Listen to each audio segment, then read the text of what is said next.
ಮಾಯಾ, ನಾಟಕದ ಸಾರಾಂಶ ಆಮೇಲೆ. ಈಗ ಲೊಯ್ಲು ನಾಟಕ ಹೊಸದೋತನ. ನೂರಾರು ಜನಮದ ಗೆಳತಿ ಸಿಂಗಾರ ಸೀಮೆಯ ಒಡತಿ ನೀನೆ ಚೆಂಡು ನಿನ್ನೊಂದು ಚೆಂಡು ಅಂತರಂಗ ತುಂಬಿಕೊಂಡು ಮಾತು ಚೆಂಡು.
ಮಾಯಾ, ಆ ನನ್ನ ಕಡುವರಿ ಅಶೋಕ್ ಕುಮಾರ ಇನ್ನೂ ಮದುವೆ ಆಗಿದ್ದ.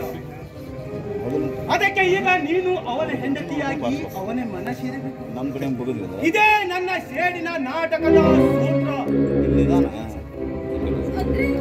ನಾನು ಆ ಅಶೋಕ್ ಕುಮಾರ್ನ ಹೆಂಡತಿ ಆಗ್ಬೇಕಾ?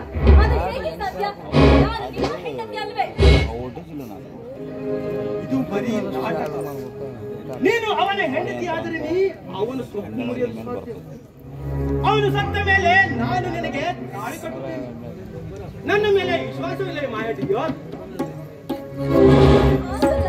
ನೀವು ಹೇಳೋದಿನ ಸರಿ, ಆದ್ರೆ ಅವನ ಜೊತೆಯಲ್ಲಿ ಮದುವೆ ಆಗೋದು ಮೊದಲ ರಾತ್ರಿ ಅಂದ್ರೆ ಒಂದು ನನಗೆ ಅರ್ಥನೇ ಆಗ್ತಾ ಇಲ್ಲ. ನೋಡುತ್ತಿಲ್ಲ, ಅದಕ್ಕೆ ಏಕೆ ಚಿಂತೆ? ಸುಖ ತಾನೇ ನನಗೆ ಕೊಟ್ಟ ಹಾಗೆ ಅವನಿಗೂ ಕೊಟ್ಟು ಬಿಡು. ಒಟ್ಟಿನಲ್ಲಿ ನಮ್ಮ ಕೆಲಸವಾಗಬೇಕು. ಆಗಬೇಕಾದ್ರೆ ಮಾಯ ಯಾವುದಾದ್ರೂ ಒಂದು ತ್ಯಾಗಕ್ಕೆ ಸಿದ್ಧರಾಗಬೇಕು. ನೋಡು, ವಿಶ್ವಾಮಿತ್ರನ ತಪಸ್ಸು ಹಾಳಾಗಲು ಒಬ್ಬ ಮೇನಕ್ಕೆ ಬೇಕಾಯಿತು. ಹಾಗೆ ಒಂದು ಗಂಡಾಗಲಿ ಒಂದು ಮನೆಯಾಗಲಿ ಹಾಳಾಗಲಿಕ್ಕೆ ಒಂದು ಹೆಣ್ಣು ಬೇಕೇ ಬೇಕು. ನೋಡಿ, ಈ ದೇಹ ಎಂದಿದ್ರು ನಿಮಗೇ ಮೀಸಲು. ಆದ್ರೆ ಇದನ್ನು ನಾನು ಬೇರೆಯವರಿಗೆ ಹೇಗೆ ಒಪ್ಪಿಸ್ತೀನಿ? ಮಾಯ, ಹೇಳ್ತಿರ್ಬೇಕಾದ್ರೆ ನಿನಗೆ ಯಾವ ಚಿಂತೆ? ಇದೆಲ್ಲ ಕಾಮನ್. ಹಾ ಮಾಯಾ, ಮುಂದಿನ ವಾರ ನಾಟಕ ಶುರು. ಅಂದ ಹಾಗೆ ನನಗೆ ಸ್ವಲ್ಪ ಕೆಲಸ ಇದೆ. ನಾನಿನ್ನು ಬರಲೇ ಮಾಯಾ.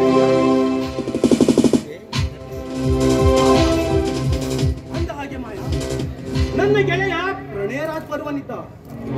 ಒಂದು ವೇಳೆ ಬಂದರೆ ಹೇಳು, ನಾನು ಹೊರಗಡೆ ಹೋಗ್ತೀನಿ ಅಂತ. ಬಾಯ್ ಡಿಯರ್.